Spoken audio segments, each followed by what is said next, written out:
Welcome to Troy's Story, a collection of podcasts that aims to explore one of the most enduring tales of all time, with origins stretching back over 3,000 years. It's the story of a 10-year war, fought for the sake of Helen of Troy, the face that launched 1,000 ships. In it, a Greek army lays siege to the city of Troy and eventually captures it with the help of the famous wooden horse. This story is packed with A-list names from Greek mythology, like Odysseus, Achilles, and of course Helen herself. And the Greek gods have important roles in driving the story along. They meddle in mortal affairs, helping and hindering the heroes to suit their own motives and desires. In this podcast, we're going to unpack the Trojan War as it was told in the oldest versions of the legend that we have. As we'll see, the myths are not just a collection of stories, but weave together into a kind of history made up of events that the Greeks and Romans thought actually happened. Even though mythology is no longer treated as a reliable guide to the past, the story of the Trojan War has entertained, thrilled, and moved audiences right up to today, because of two famous works by an ancient poet that we call Homer. The Greeks and Romans thought Homer was the greatest poet who had ever lived. In fact, he was so revered he didn't even need to be named. If you said the poet, everyone knew who you meant, like how people refer to Shakespeare as the bard.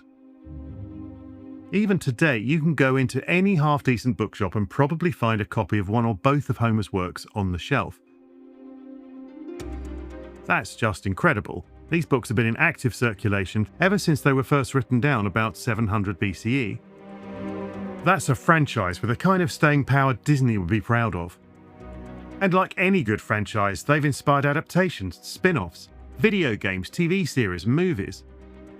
In recent years, there's been Wolfgang Petersen's 2004 movie Troy, starring Brad Pitt as Achilles. Umberto Pasolini's 2024 film The Return stars Ralph Fiennes and Juliette Binoche as Odysseus and Penelope. And Christopher Nolan's 2026 blockbuster The Odyssey stars Matt Damon as Odysseus. The Iliad and the Odyssey are very long poems known as epics. The Odyssey clocks in at over 12,000 lines and the Iliad is even longer at over 15,000 lines. When they were first created, they were composed to be recited, or maybe we should say sung, to an audience.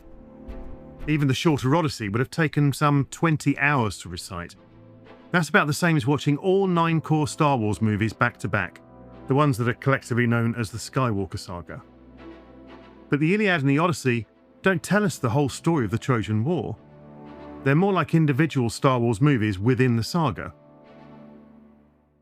If you've only dipped into one of those Star Wars films, you may not have picked up on all the hints of how it fits into the grand narrative that connects them all. The Skywalker saga traces the ancient conflict between two mystical orders, the Jedi and the Sith, as it interacts with the multiple generations of the Skywalker bloodline. And that is what you call a metaplot. Troy's story is much the same. The Iliad and the Odyssey are like individual movies set in a universe with a metaplot of its own. And in this podcast, it's a metaplot we're looking for. The grand narrative of the Trojan War. And for that, we need to track down all the other episodes in the series. More ancient epic poems that fill in the gaps in the story. Taken together with the Iliad and the Odyssey, these other episodes are known as the Trojan cycle. A cycle meaning that as a collection, they encompass the whole story. Of course, they're not movies, but they are the nearest thing that people had back in the day, because epic poems were created to entertain an audience, not for silent reading as a piece of literature. That came much later. What's really fascinating is that the oral tradition almost certainly drew on songs and stories that had their origin hundreds of years earlier in the Bronze Age. In fact, around the time the Trojan War is supposed to have actually taken place. At some point, as literacy became more widespread, people started committing these songs to writing. So when we say that Homer dates to around 700 BCE, we're referring to when these stories were first written down. Most scholars think that the Iliad and the Odyssey were written earlier than the other poems of the Trojan cycle, which came a bit later as sequels and prequels. But confusingly, even if that's true, the content of these prequels and sequels may actually be older because they could have had a longer life as part of purely oral and memorized stories before they were written down. The challenge is that all these other poems in the cycle were lost or misplaced and forgotten centuries ago. And the reason they were lost was that keeping books in circulation in an age before printing meant laboriously copying them out by hand, a very skilled, time-consuming and expensive process. And as the classical world of the Greeks and Romans faded away, only a fraction of their art and literature was still thought worth the effort to preserve through the very different times that followed. The Iliad and the Odyssey made the cut, so celebrated as literature that they were thought worth keeping. But over the centuries, the others gradually disappeared as old copies were lost or rotted away or recycled, and no new copies were produced. But we do have summaries of them by a writer called Proclus. Proclus might be a scholar of that name of the 2nd century CE, or a more famous namesake of the 5th century CE, who was one of the last great pagan philosophers. In any event, Proclus had access to the text of all the epic cycle poems, and as even by his time they were little read or performed, scholars like Proclus would make summaries of the main story beats for easy reference. And thanks to Proclus, when we find lines from the poems on fragments of ancient papyrus or quoted in other works that have survived, we can try and match them up to the lost epic they came from. But these are still jigsaws where the vast majority of the pieces are missing. All in all, there are 4 poems that can be added to the Iliad to tell the story of the war up until the fall of Troy, and 2 more that sit alongside the Odyssey and tell of events in its aftermath. Now, even if we recover all the poems of the Trojan cycle, they would only give us one version of the story. These survived as long as they did because they made a neat collection that covered the whole tale of Troy with limited overlaps. But there was also certainly many other contenders that didn't make the cut, that we can now only speculate about. But we can use the cycle as a frame to put the whole of Troy's story together, from the spark that ignited the war in keeping with the grand plan of Zeus, king of the gods, to the last homecoming of the Greeks returning from the war. And it begins with a wedding. In fact, 2 weddings.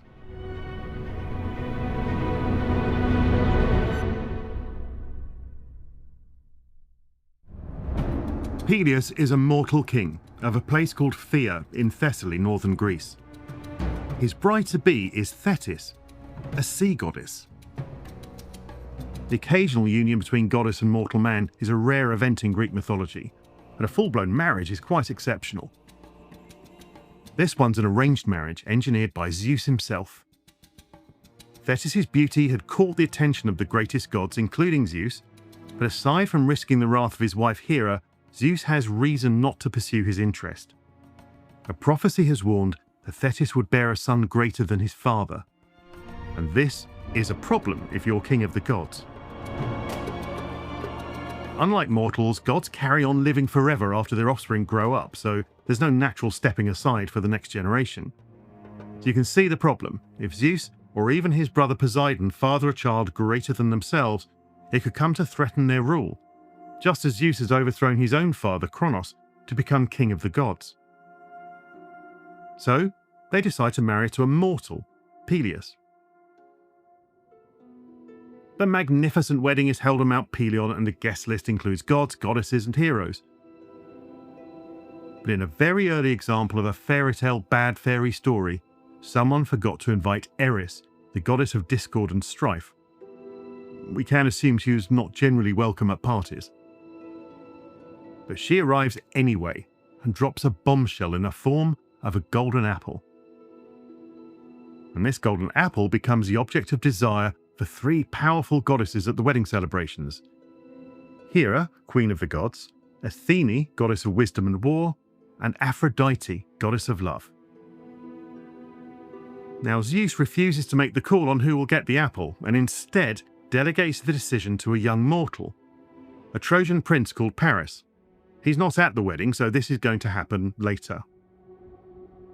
Paris will now be visited by 3 supernaturally beautiful goddesses, demanding that he choose who is the fairest of them all.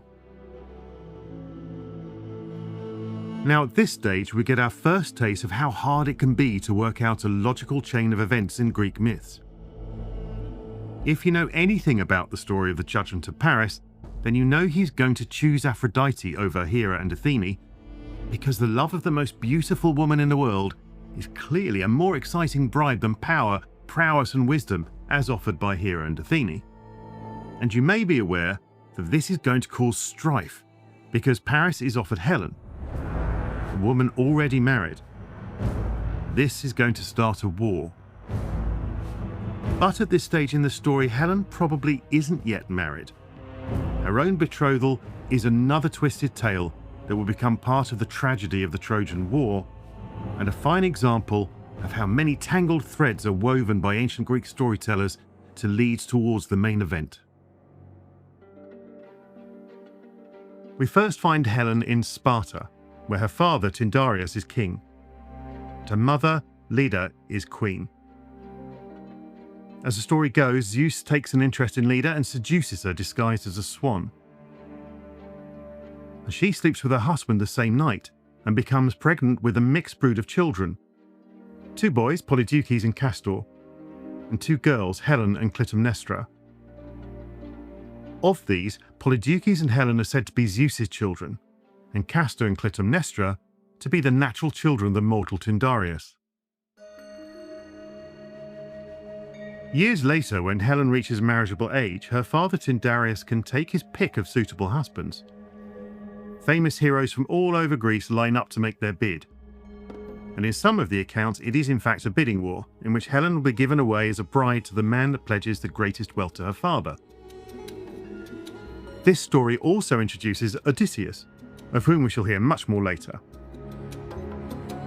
He is one of the suitors as well, but the one who turns up with no gifts to bribe Tyndareus, and so no chance of winning the suit. He does use his famous cunning to solve a problem. Tyndareus is worried that once he makes his choice, all the disappointed heroes will take offence at being passed over and come after him. But Odysseus offers a plan. Before making a decision, Tyndareus should make all of Helen's suitors swear an oath to not only abide by the decision, but to enforce it, should anyone attempt to come between Helen and her husband. Menelaus, son of Atreus, is declared the chosen husband. As it happens, his brother Agamemnon is already married to Helen's sister Clytemnestra, so well placed to help press Menelaus' suit. Helen and Menelaus are wed, and the most powerful heroes of Greece are sworn to uphold the marriage. Tyndareus steps down as king of Sparta, leaving Menelaus to step in. So we can imagine Menelaus is quite pleased with himself. The stage is set for the arrival of a handsome prince from Troy, on a promise from Aphrodite, goddess of love.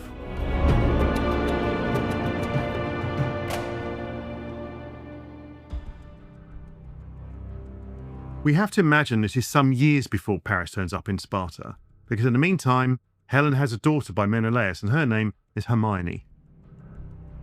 Peleus and Thetis have also had a son, who will fulfill the prophecy of being greater than his father. That child is Achilles.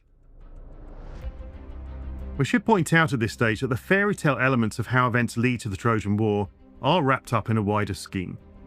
Zeus has it in for humanity. The king of the gods has grown concerned there are just too many people being a burden on the world, and it's time to set in motion one of those periodic depopulation programs that gods are known for. When this happens, it's not just a catastrophe, it's the end of an era. Zeus decides that destructive war will be as good a way as any to reverse the rampant expansion of mortals on the earth. The Trojan War will follow on the heels of 2 other wars, a generation apart, fought for the throne of Thebes in central Greece. Within this framework, the other gods seem to be able to take sides and support Trojan or Greek heroes as suits them. Just like people, their choices can be complex and contradictory. Family ties, old grudges, favours returned, or just like minds. Roberto Pasolini's film The Return suffers for portraying Odysseus' homecoming with no role whatsoever for the gods and the supernatural. One of the key props of the tale is taken away, and the plot holes left behind are clearly visible despite all efforts to cover them up. But if we put the gods back in their place in the story, instead of marvelling at the coincidences by which all roads lead to Troy and its destruction, we know there's an underlying logic of divine will. To return to the story, either we're to imagine the gods took a very long time before making Paris of Troy judge a beauty contest between goddesses, or that it was a very long time between that event and Paris being in a position to sail across the Aegean to make house calls on Greek kings, and so meet Helen. But at some point, perhaps 15 years after the wedding of Peleus and Thetis, and maybe 10 years after the wedding of Helen to Menelaus, Paris arrives in Sparta and enjoys Menelaus' hospitality. In the ancient world, and especially in the story world of ancient Greek epics, hospitality, the Greek word is xenia, is a very important thing. The proper behaviour of both host and guest being much more than good manners, more of a sacred duty. In any event, during Paris' visit, Menelaus is called away on business elsewhere. And then, Paris and Helen fall in love. Helen finds herself aboard Paris' ship sailing away to Troy with a part of her husband's riches, but without poor Hermione. What the epics seem to make clear is that the fault here is Paris's. Helen is hardly blamed for her behaviour. Whether she goes willingly or not, this is a case of the abduction of one man's wife by another, the theft of his property, and a gross breach of the rules of hospitality. And when Helen arrives at Paris' home city of Troy as his new trophy wife, her acceptance of the situation and engagement with her new family are portrayed as unexceptional. In the end, not Helen, but Paris and everyone in Troy will suffer for what they have done.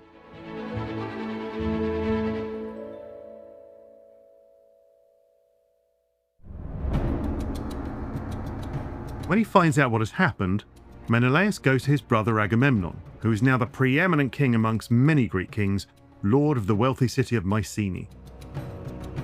Between them, they cook up a plan to bring Helen back, and of course Menelaus' treasure as well. And to do that, they call upon the oath taken by all the heroes who put themselves forward as suitors to Helen, and swore to uphold the rights of whoever won her hand. Each of these will bring their own contingents of warriors to war, under Agamemnon's overall command. They include wily Odysseus of Ithaca, fierce Diomedes of Argos, the mighty Ajax of Salamis, and Idomeneus, the king of Crete. King Nestor of Pylos, an aged survivor of an earlier generation of heroes, will be Agamemnon's right-hand man and chief advisor. The fleet gathers at a place called Aulis in central Greece before setting out on their mission. Achilles, son of Peleus and Thetis, has now joined the Greek army, even though he was too young to be one of Helen's suitors. But now our attempt to lay out the sequence of events in the Troy story gets a bit messy, because this brings us to the strange case of the Teuthranian campaign. At this point, the Greeks make sacrifices to the gods, as you have to do before doing anything important, and are rewarded with a disconcerting omen involving a snake and some sparrows. The snake attacks the sparrow's nest and devours 8 chicks and then the mother, but is then magically turned to stone. The leading priest and soothsayer, Calchas, tells the Greeks that the omen means the war will go on for 10 years. A surprise to them, but not to us, because it's a pretty key part of the tradition that the Trojan War is a 10-year war. So now, after crossing the Aegean Sea, the fleet lands in a place they think is Troy, but turns out not to be. Instead, they've landed near a place called Teuthrania, in the land of Mysia. Then the Mysian king Telephus arrives with an army. Achilles wounds Telephus, but even so, the Greeks abandon their campaign and set out to sea again. The fleet is blown off course and scattered. At this point, Achilles lands on the island of Skyros, and there he marries Dea Demea, the daughter of the local king Lycomedes. We can now imagine that as the Greeks reassemble at Aulis, ready for the next attempt, the clock is still ticking on the prophesied 10-year war. But they've left a chronological problem in their wake. Dea Demea will bear a child to Achilles, who shall be named Neoptolemus. And this is somewhat awkward, as this is the son who will, in the last year of the war, step into his dead father's shoes as the Greeks' champion, and will be there for the kill when Troy finally falls. So if we follow the traditional chronology, we're then to imagine a Neoptolemus who can't be more than 9 years old, striding round the burning city of Troy, slaughtering grizzled Trojan warriors, killing old King Priam. And then, even dragging off Andromache, the widowed wife of Troy's champion warrior, that Achilles had killed, to be his prize concubine. In fairness to the tradition, there's no suggestion Neoptolemus is a child when all this happens. But a much longer chronology for the war, one that can make Neoptolemus a bit older, is surprisingly supported by a single curious line right at the end of the Iliad, in which Helen looks back on 20 years since she was taken from her homeland. And this suggests that, one way or another, Agamemnon and Menelaus dithered for 10 years before setting out for Troy to get her back, and that the Teuthranian side quest should be imagined as happening during that time. In any other reading, a 20-year war just causes more problems. In particular, it messes with the story of the Odyssey, as its hero Odysseus would have been away for 30 years by the time he returns to Ithaca, not the traditional 20. And that causes all kinds of problems with the plot, not least the age of his dog, the only one to recognise him when he gets home. The Greeks seem to have been largely untroubled by these inconsistencies, and perhaps we should be too. These poems, after all, are not history, but a collection of myriad stories all driving in the same direction: the inevitable, tragic sack of Troy, and the subsequent misfortunes and misadventures of many of the Greeks responsible as the survivors return home from the war. But for all that to happen, Agamemnon still needs to get his army to Troy. But as it turns out, once reassembled at Aulis, the legendary 1,000 ships, actually 1,186 according to Homer, are not going anywhere, because Agamemnon has upset a goddess. No winds blow to fill the sails of the Greek ships and propel them across the Aegean. Calchas the seer reveals that Agamemnon has offended Artemis. It's a very typical mythological faux pas. He's out hunting and claims one of his shots is better than the goddess of the hunt herself could have made. According to Calchas the soothsayer, the only way to appease the goddess is for Agamemnon to offer his own daughter as a human sacrifice. Which does seem a bit extreme, but all the same, Agamemnon sends for Iphigenia. She comes escorted by her mother Clytemnestra, believing it's for a wedding to the hero Achilles. Then the bad news is broken to her. It seems Iphigenia takes it more calmly than her mother does. In some versions she dies under the knife, and that's that. In the epic known as the Cypria, Artemis snatches Iphigenia away at the last moment, satisfied that Agamemnon was willing to go through with the deed, and replaces the girl with a deer. Either way, the winds rise and the fleet sails. And Agamemnon, who as Greek audiences would know was of a cursed lineage, has provided his wife with every reason to loathe and betray him while he is away at war. But for Agamemnon, the war is now what's front of mind, and Troy is only a few days sailing away.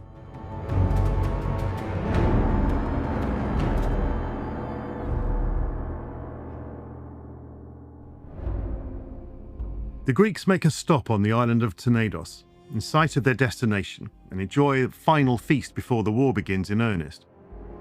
But here, one of the Greek heroes, Philoctetes, is bitten by a snake. The wound starts to stink, and upset by the stench and Philoctetes' constant cries of pain, the Greeks abandon him on the island of Lemnos before they move on to Troy. Philoctetes will become important to the story later. For now, we only need to remember that he is an archer and is equipped with a bow that once belonged to Heracles, the greatest hero of them all. When the Greeks beach at Troy, there's a sharp fight, and the first casualties fall to the Trojan champion Hector, who is Paris' brother and the most senior prince amongst King Priam's many children. But the Greeks establish their beachhead, their 1,000 ships are dragged up onto land, and a huge camp set up around them. Then an embassy is sent to the Trojans. The Trojans refuse to hand over Helen or to return Menelaus' treasure. King Priam of Troy is too old to lead his people into battle, but he is a prolific father. There are dozens of Trojan princes to fight in the city's defense, and Hector is their chief. Troy can also call on allies from across the region to come to their aid, led by their own kings and heroes. This is not a siege in which armies surround a city, trapping its people inside to starve them out. The Trojans seem to come and go as they please. Nonetheless, the Greeks are camped close by, a constant danger, and they're making raids into the country around Troy or along the coasts, plundering and burning smaller cities in Troy's orbit. After a good run of looting, the Greeks divide up the booty they've claimed so far. Now we can assume that Agamemnon, as the highest ranked hero and commander-in-chief, gets the best on offer. and Achilles, as their greatest warrior, gets the next best. And this is where two more key names come into the story. Chryseis is a female captive allocated as booty to Agamemnon, while another woman, Briseis, is taken as plunder from the nearby town of Lyrnessos and handed to Achilles as his prize. There's no getting away from the fact that women are thought of as high-value plunder. Their male kin may risk their lives in battle, but when a battle is lost on home ground and a city falls, the women are treated as booty, while their male kin and even their children are slaughtered out of hand unless the victors are interested in possible ransom. Depending on their status, captive women might be forced to live as a concubine, or just enslaved for their labour. The Age of Heroes is a violent and brutal world that may not come as a surprise. The epics contain many characters who can express their sorrows at what happens to them and show pity towards others. But there's no sense that pillaging, killing, enslavement and rape are war crimes. On the contrary, these are the expected actions of a victor in war, the dreaded fate of the conquered. This is not the same as saying that these acts do not have consequences.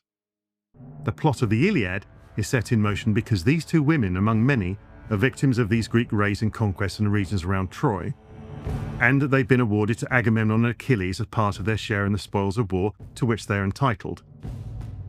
And events are going to turn on the fact that one of these women still has someone who can fight for her.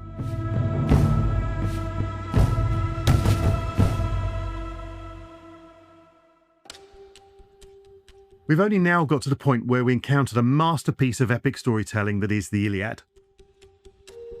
The war has been going on for 9 years already, but the Iliad covers no more than about 50 days, after which the war still has many months to run.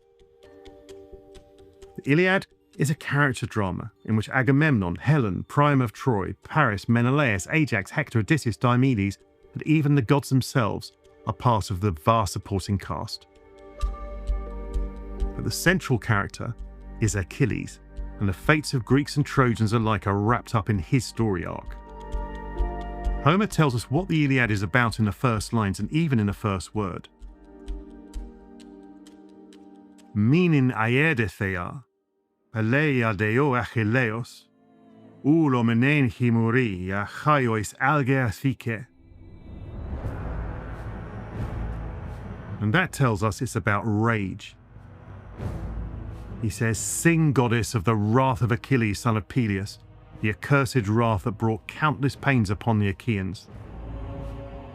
Because that rage is going to impact everybody, especially the Achaeans, which is a name that Homer most often uses to refer to the Greeks.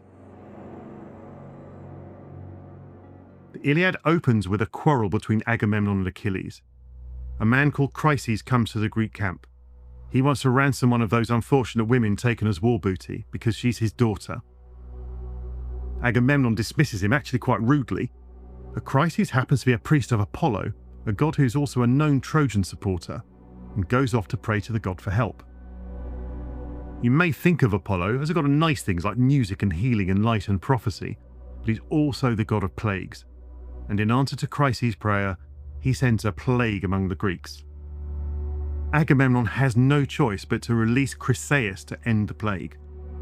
But now he is out of pocket, so he demands compensation and decides that Achilles should hand over his captive woman Briseis to replace the loss. Achilles is furious. He withdraws from the fighting and pulls his men, the Myrmidons, out of the fight as well. This is a showdown between two heroes demanding they be shown proper respect in keeping with their status. The honor code of heroes. The Greek word for this is time. Agamemnon pushes on with the campaign without Achilles. But then a truce is made and a duel set up between Menelaus and Paris. If Paris wins, the Greeks will return home. If Menelaus wins, the Trojans will give him back Helen and his treasure. This cannot go well, because the gods have a plan, and the plan can't work if the Greeks and Trojans come to terms. We also know Paris is not a great warrior. He's more of a lover than a fighter. And sure enough, Menelaus makes short work of him. Until the goddess Aphrodite miraculously spirits Paris away to the safety of the city before he gets killed. The Trojans are of course now cheating, and even more so when one of their archers, egged on by the goddess Athene, breaks the truce by taking a shot at Menelaus and wounding him. The fighting begins anew, and the gods let both sides imagine they have the upper hand, but without Achilles and his warriors, the Greeks falter. Achilles' mother has intervened with Zeus himself to give advantage to the Trojans so that the Greeks are reminded how much they miss Achilles. Hector, the Trojan champion, leads his warriors right into the Greek camp, and they're barely prevented from setting fire to the ships beached there. Many Greek heroes are killed, and some of the key characters are wounded. In the end, Patroclus, Achilles' closest companion, begs to wear Achilles' armor, take Achilles' chariot, and lead the Myrmidons into battle. It's a compromise. Perhaps Patroclus can turn the tide of battle without Achilles having to climb down from his sulk. Patroclus has his moments of glory. He drives the Trojans back to the very walls of their city. Then he's thrust back from the gates of Troy by the god Apollo himself, and his fate runs out, and he is killed. It's Hector that delivers the final blow. Achilles' love for Patroclus, his closest companion, is greater than his hatred for Agamemnon. Grief turns Achilles' rage against the Trojans, and Hector in particular. So he returns to the fight, slays a multitude of Trojans, turning the tide of battle, and then Hector, Troy's greatest defender, finds himself outside the walls of Troy alone, preparing to face Achilles in a duel to the death. This climactic fight is also a moment of tragedy. In the run-up to the duel, Homer offers a touching scene where we see Hector together with his wife Andromache and his infant son Astyanax. We know what's at stake for all of them. Andromache fears Hector may be no match for Achilles, but knows his sense of honor will not let him refuse the fight. And we know that if Hector dies, Andromache and Astyanax will not just lose a husband and father, but are surely likely to become victims when Troy falls. So we know what's coming. And even before the fight, we sense Hector's despair. He knows at the last that the gods have abandoned him. Achilles slays Hector, violates his corpse, dragging it behind his chariot for all to see. And only now, he gives Patroclus a magnificent hero's funeral while denying the same to Hector. He even sacrifices 12 young Trojans at his friend's funeral pyre.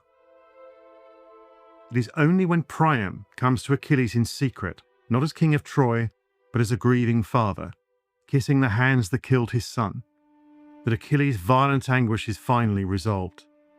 And so he agrees to return Hector's body to Priam. And the Iliad ends here, not with the sack of Troy, but with Hector's funeral. What we also know is that Achilles himself is doomed. Thetis, his goddess mother, told him that if he rejoined the fight he would win everlasting glory, but that he would be sure to die before Troy falls. A caring mother, she offered an alternative future. He could stay out of the fight and return to Greece to live a long, happy, quiet life. But Achilles is the quintessential Greek hero. Even for those born of a goddess, life is short, and the underworld is a grim, dark place. For a hero, the goal is to live on through Kleos Aphthiton, fame undying, remembered forever in song by future generations. And if Achilles ever really existed, Homer's Iliad has given him just that.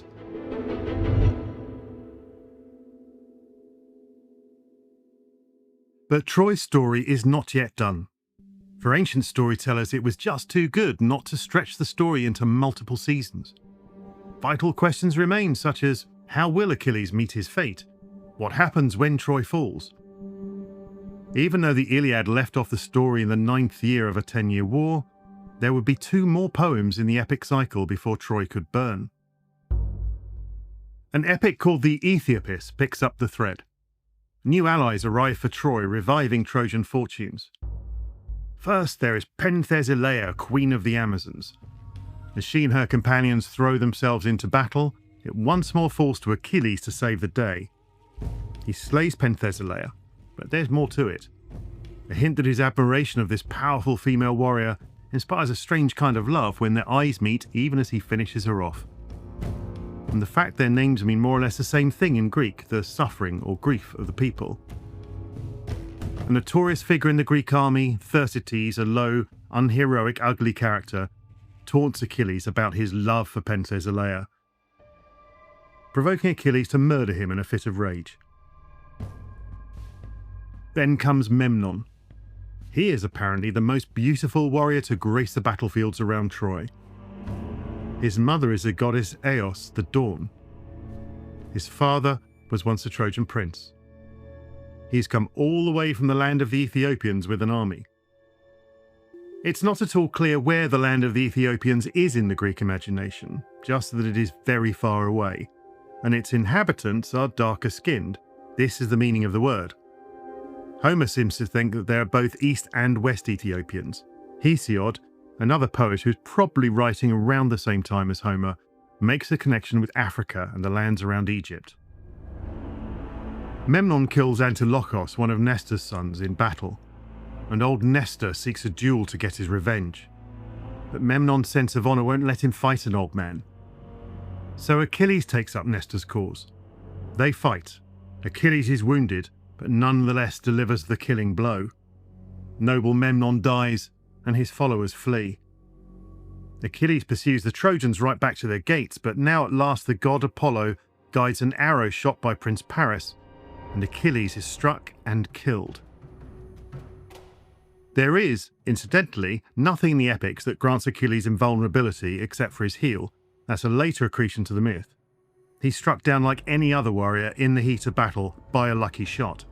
Unlucky for him. And his killer is Paris, Helen's Trojan husband, aided by Apollo, who had taken a hand in Patroclus' death as well. In the epic battles around Troy, once a famous hero is killed, a new struggle begins over possession of the corpse. One side wants to strip it of its armour as the best kind of battle trophy. The other wants to deny the enemy their moments of glory and save their friend for a proper burial. When Achilles is killed, Ajax of Salamis, son of Telamon, a hero renowned as a steadfast and powerful warrior, takes up his corpse to carry it back to the Greek lines, and Odysseus fends off the Trojans trying to stop him. There are now 2 funerals to arrange, one for Nestor's son Antilochos killed by Memnon, and one for the great Achilles. As a son of a goddess, Achilles' funeral attracts divine mourners. Thetis herself and the Muses, the goddesses of poetry and song, come to sing the lament. Achilles' armour, rescued from Trojan trophy hunters by Ajax and Odysseus, was made by the god Hephaestus himself, adorned with gold. Now it comes to who shall have it. The choice falls between Odysseus and Ajax. The Greeks love a competition and hold a contest for possession of Achilles' armour.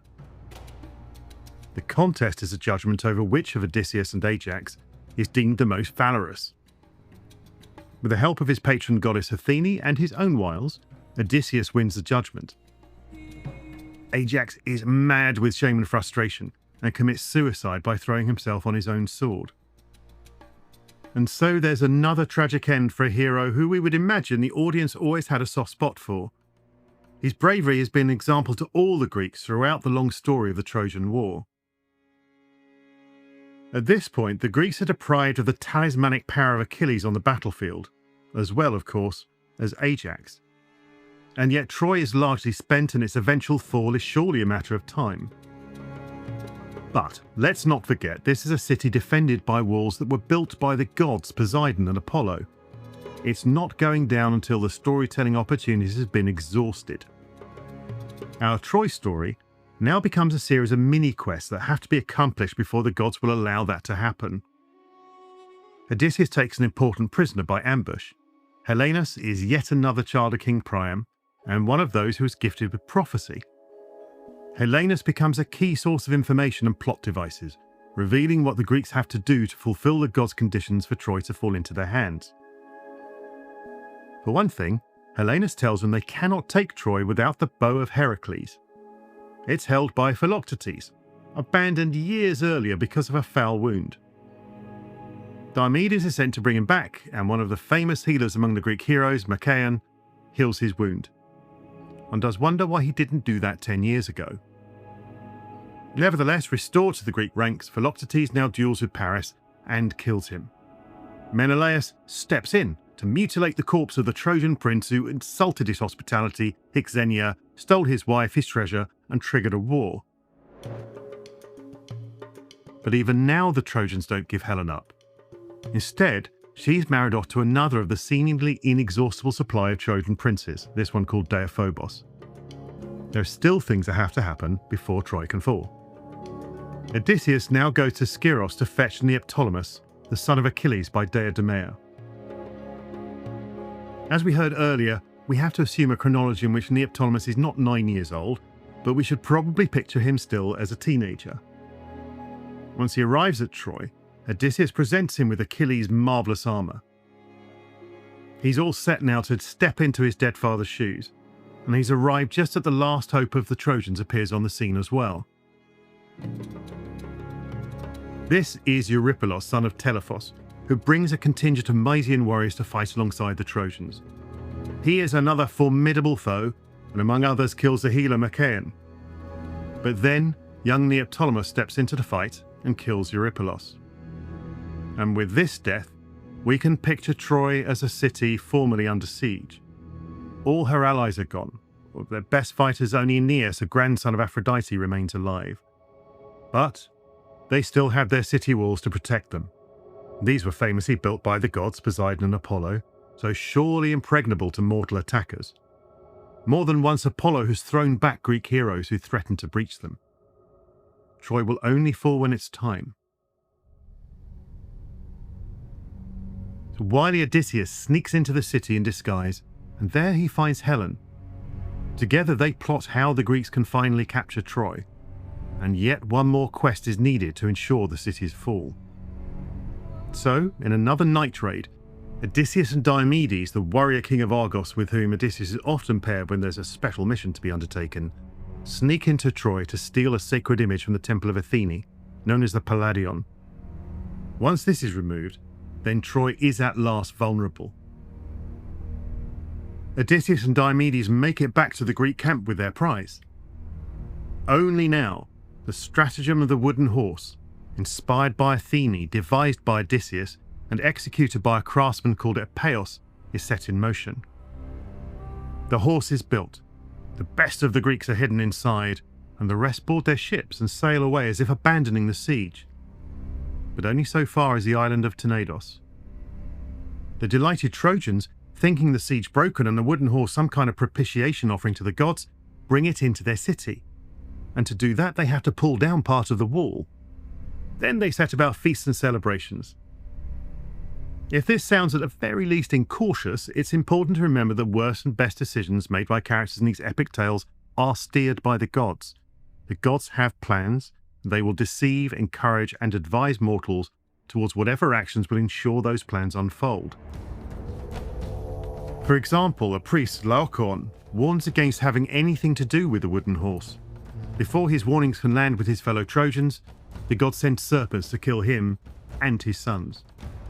A better outcome awaits Aeneas, who's been second only to Hector in fighting in Troy's defence. He is Dardanian, a prince of the surrounding region. When the horse is brought into Troy, Aeneas and his people slip away from the city and decamp for the safety of Mount Ida, fearing the worst. Also hidden away in Troy, but not inside the horse, is a spy, Sinon. When the fateful moment comes, he lights a signal to tell the Greek fleet sheltering at Tenedos it's time to return. The Greeks inside the horse slip out under cover of darkness. Attacked by surprise from within and outside the walls, Troy swiftly falls. And the slaughter begins.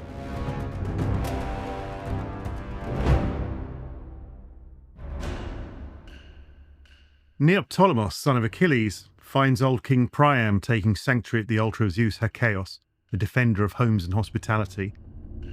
He drags Priam to the doors of the palace and kills him there. Menelaus tracks down Helen's new Trojan husband Deiphobos and butchers him. Odysseus takes hold of Hector's infant child Astyanax and hurls the little boy from the battlements. Ajax of Locris, often known as Ajax the Lesser, not to be confused with the suicidal but greater Ajax of Salamis, tears the Trojan princess Cassandra from Athena's cult image, where she's taken refuge. His act is a desecration.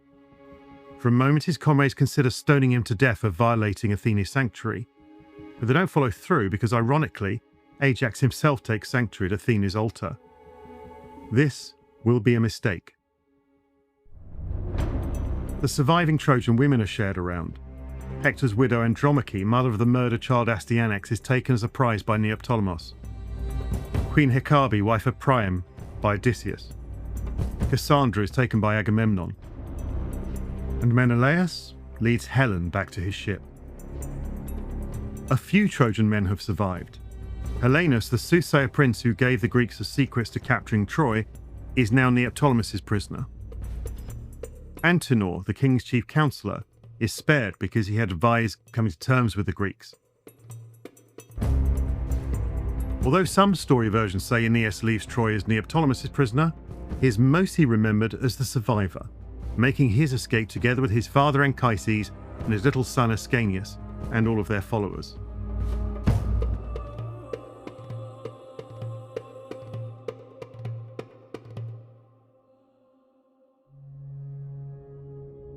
When they've had enough of killing and plundering, the Greeks put Troy to the torch. The once mighty city is now just a smoking ruin, its people dead, fled, or captive to be dragged away into enslavement. The Greeks prepare their getaway. Two epics tell the stories of the returns from Troy. The Greek word for homecoming is nostos, and one of the lost epics from the cycle, known as the Nostoi, focuses on the fates of Agamemnon and Menelaus after the war, with incidental reference to other returning heroes. Homer's Odyssey is all about one man's journey. That's Odysseus, of course. For many, the journey will be fraught with hazard. Athene, so long the Greeks' most active supporter on Olympus, is angry and intends to send a storm to scatter the Greek fleet as a punishment. First of all, Athene causes Agamemnon and his brother Menelaus to argue over the best way home. Agamemnon is determined not to set out until he has conducted a series of sacrifices to propitiate the goddess. Meanwhile, a Trojan princess, Polyxena, who's Cassandra's sister, is sacrificed by Neoptolemus as an offering at the tomb of his father, presumably to secure his restless spirit's favour for the return journeys. Nestor gathers his Messenians and Diomedes his Argives, and they make a quick escape from the shores of Troy. Menelaus is close behind. He doesn't want to wait around to see if Athene listens to his brother's prayers. All these heroes reach Cape Sunion near Athens, but here Menelaus pauses to bury his helmsman who has died on the journey. Nestor and Diomedes press on, and they reach their destinations. But when Menelaus sets out again, he is caught in a storm and propelled towards Egypt. Only Odysseus is going to take longer to finally reach home. The Greek seer Calchas isn't risking the open sea. He's heading south from Troy along the coast by land to see what opportunities to be found in that direction. Others take the hint and are joining him. But the rest sit out Agamemnon's sacrifices and then launch their ships on the wine-dark sea to follow Agamemnon and his Mycenaeans homeward. The fleet's first stop is the island of Tenedos. From here, Agamemnon plans to lead them across the open seas towards Euboea, a large island, modern Evia, lying alongside the Greek mainland. The fastest route means running the risk of heading straight across the sea, without hugging the coast to stay close to safe beaches and harbours. As the fleet once more sets sail, they see the ships of Neoptolemus' Myrmidons peel away from the fleet turning north. He's been warned by his immortal grandmother to make landfall on the Thracian coast, and from there will attempt a grueling overland march to get to Greece, much of it through hostile territory. Those that remain with Agamemnon sail boldly on, but Athene's storm is waiting for them. The fleet scattered. Ajax of Locris is shipwrecked, but manages to haul himself onto the rocks. Unwisely, he boasts of his survival as if the gods can't kill him, and angry Poseidon duly shatters the rock he's clinging to, sending him into the depths. But the greatest drama of the returns from Troy is reserved for Agamemnon. When he reaches his home shores, he stumbles into a plot, payback for the sins of his father Atreus and his own willingness to sacrifice his daughter to make the attack on Troy possible. In his long absence, his wife Clytemnestra is taken up with his cousin and rival Aegisthus. And when Agamemnon returns, he's lured into a trap and murdered. Blood begets blood in every way. Agamemnon's surviving children, Electra and Orestes, must get revenge, not for their sister, but for their father. This duty falls on Orestes. A few years after Agamemnon's murder, he dutifully kills both Aegisthus and his own mother, knowing that a failure to act would be a transgression, that the very act of matricide will bring a curse upon his own head. Almost, but not quite, the last beat in the story is the return of Helen and Menelaus to Sparta. Their journey has taken 3 years, much of it spent in Egypt. Despite everything that's happened, their destiny appears to be to live happily ever after. For Menelaus and Helen, ever after is meant literally. Thanks to Helen being the daughter of Zeus, she and her husband are both spared the mortal's lot of entering the halls of Hades, and they will live forever in the Isles of the Blessed. Before that time, their daughter Hermione will be married to her cousin Orestes, son of Agamemnon, slayer of Aegisthus and Clytemnestra.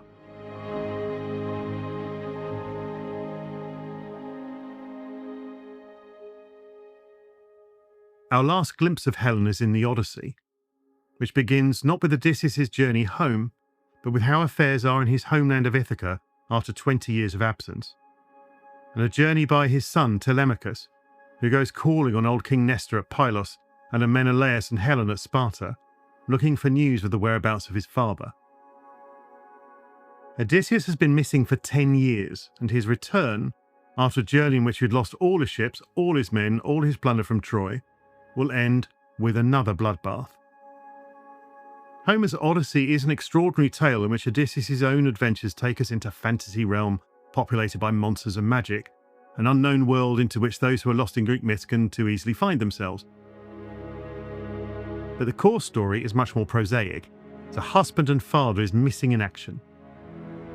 Those who are left behind, especially his wife Penelope, his son Telemachus, just an infant when his father went to war, are holding out for his return when most think he must be dead. When Odysseus reaches Ithaca, he finds all the great and the good of his kingdom helping themselves to the resources of his house and estates, and paying court to his wife, in the hope that she will marry one of them, who can then replace Odysseus as Lord of Ithaca. Odysseus, with his pitifully small band of supporters, including 2 loyal slaves and his son, slaughters them all, with the goddess Athene's help. While the Odyssey is about restoration of the world order, the great metaplot of the Trojan War is not yet finished with Odysseus. In the final book of the cycle, the Telegony, another young man comes looking for his father. Telegonus is the son Odysseus doesn't know he has, the child of the witch Circe, with whom Odysseus spent a year of his 10 years wandering. Driven by another storm to Ithaca, but unaware of where he is, Telegonus does what any hero would do and starts raiding. So he finds himself in combat with the local lord and kills him, not knowing that this is his own father, Odysseus. The Trojan cycle concludes, it seems, with 2 more marriages. Telegonus brings Odysseus' body, Odysseus' widow Penelope, and Telemachus, his half-brother, back to Circe's magical island. There, Odysseus is buried, Telegonus marries Penelope, Telemachus marries Circe, and Circe makes them all immortal. Ironically, Odysseus, despite being one of the most celebrated heroes in all mythology, achieves only the immortality of being remembered in song. A nymph called Calypso, with whom he'd actually spent most of the years he was supposedly wandering, had once offered him immortality if only he would stay with her forever. But instead Odysseus chose a mortal fate and went in search of his proper home, of his proper place in the world.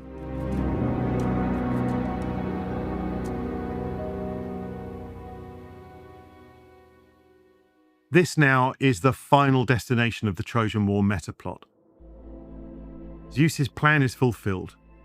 There are in effect no heroes left. The words of another poet called Hesiod, roughly contemporary with Homer, put it like this.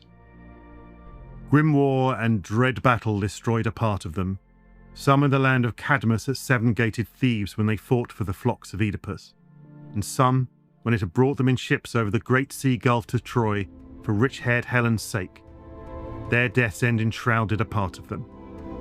But to the others, Zeus the son of Cronos gave a living and an abode apart from men, and made them dwell at the ends of the earth. Now, this is rather like when the elves leave Middle-earth for the Undying Lands at the end of The Lord of the Rings, and characters like Frodo go with them. It's time for the world to move on. The surviving heroes are granted a kind of peace, leaving behind the world of men where their magic is fading. Or you might also think of the end of The Return of the Jedi, when Yoda, Obi-Wan and Anakin Skywalker make a spectral appearance to show they've achieved some kind of peace and immortality. And we can feel okay about the fact their time is past. The heroes have nevertheless left their imprint on the world. About the time the Iliad and the Odyssey were first written down, people started leaving offerings at already ancient tombs. And we assume this is an attempt to worship the immortalized heroes of the lost legendary age. Some of the great and good of later centuries will trace their own bloodlines back to the Age of Heroes, and many famous cities will name a wandering hero uprooted by the events of the Trojan War as their founder. Not least Rome, which traces its earliest foundations to the Trojan hero Aeneas. Julius Caesar even claimed to be his descendant, which of course also made him and the Julian bloodline to which he belonged a descendants of the goddess Venus, who was Aeneas' mother. The grand story arc of the Trojan War has counted for at least 50 years since the wedding of Peleus and Thetis.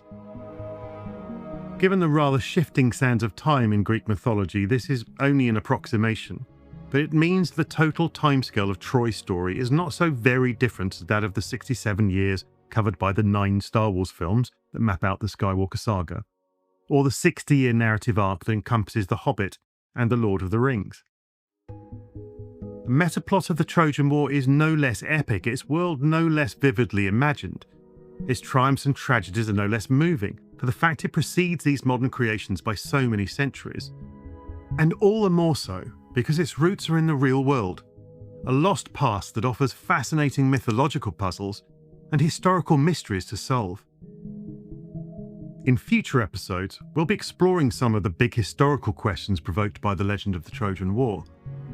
Not least, is it based on real events from the distant past, and are any of its characters memories of real people? Does the world of the heroes reflect the world in which Homer lived, or the lost Bronze Age that was discovered by archaeologists only 150 or so years ago? Or is it just a fantasy neverwhere? Look out for our next Troy Story podcast, and follow us into the fascinating Age of Heroes.